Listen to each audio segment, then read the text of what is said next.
Next, Mr. B.I. Merle, the incoming commander for Post 105, will introduce our guest speaker, Representative Matt Ramsey.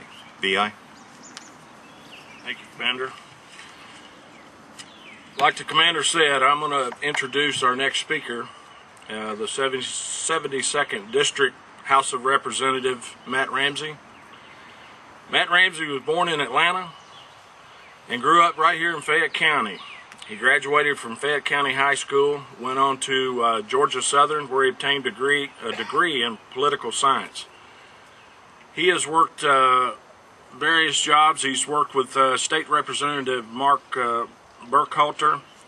He worked with the United States Congressman Matt Collins. He has also worked with State Senator Mitch Seabaugh. Matt went on and received his Juris Doctorate degree and graduated cum laude from Georgia State University of Law in 2005.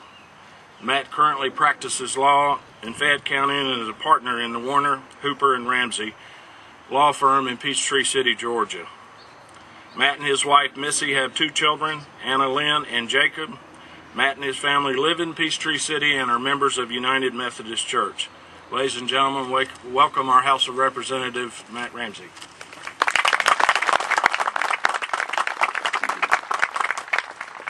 Thank you for that kind introduction.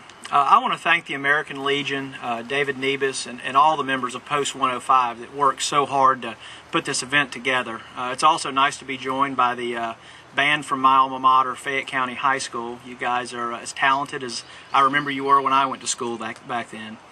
I'm so honored to be here with you on this solemn occasion. Every year at this time, we gather together in America to reflect on the sacrifices of so many Americans and pay tribute to those that have paid the ultimate sacrifice for our freedom. It is especially important today, as our troops are engaged around the world in the war on terror, to be ever mindful that hundreds of thousands of dedicated young men and women have put aside their comfortable lives here in America to answer their call of duty. Every day, every single day, they face enemies, and they stand resolved to carry out their mission and keep America safe. Many of them will return home with the pride of having served their country honorably, but many still will return home to be honored for having fought and fallen in the line of duty. They all deserve a debt of gratitude and our respects on this day and every day. However, the greatest memorial to these sacrifices are not in the words that any of us say, but it's in a country where we can worship freely, we can stand up and say what we think, and march for issues that we believe in. These freedoms came at great cost, and they will only be preserved as long as there are brave men and women willing to stand up and defend them against determined enemies. Even today, with some critics around the United States of America questioning the moral purpose of our conflicts, we still have hundreds of thousands of men and women raise their hands to serve their country. What an amazing nation to produce such fine citizens.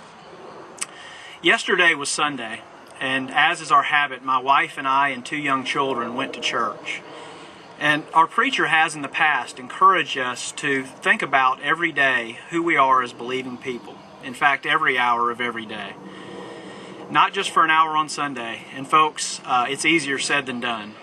For those 60 minutes on Sunday, it's easy to be passionate about our faith and promise to ourselves and the Lord God Almighty that He will guide us in all of our various endeavors throughout the day. But in the end, it's all too easy to be an hour-a-week believer.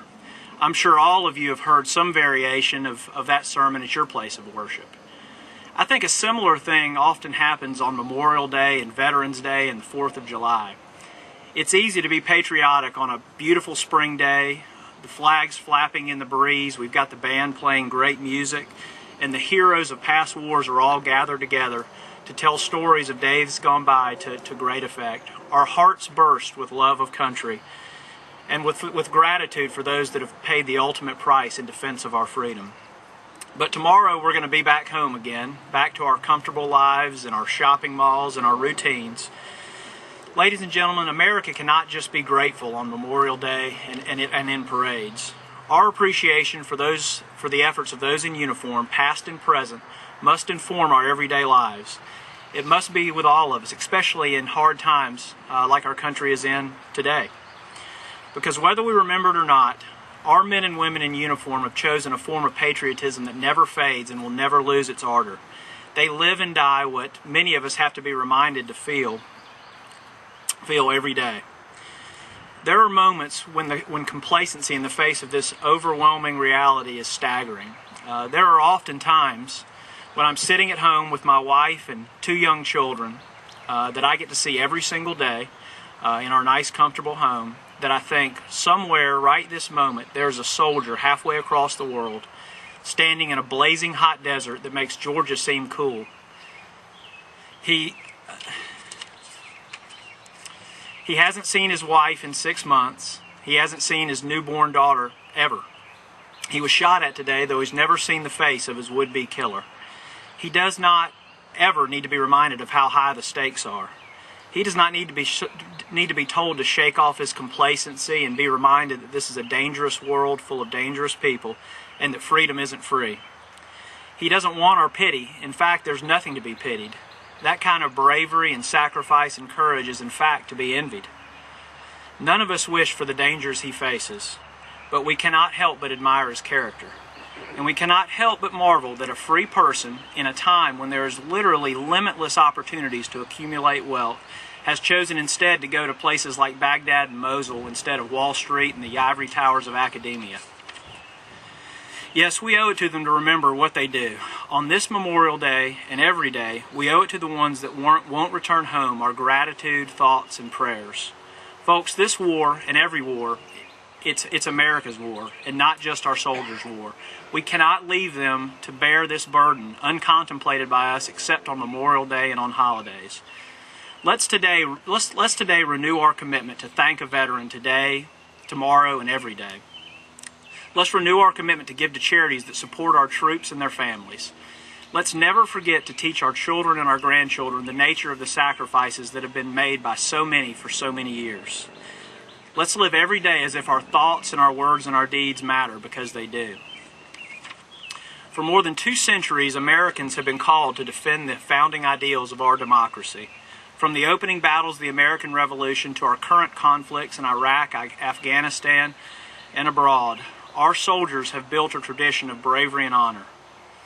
Today, as we observe Memorial Day, let's resolve to never forget the more than 1 million Americans that have paid the ultimate price for our freedom, the 140,000 that have been taken as prisoners of war, and the countless others that have been declared missing in action. Let us never forget the bravery and sacrifice of those that have paid the ultimate price for our freedom. Thank you so much, and I appreciate the honor of being here before you today.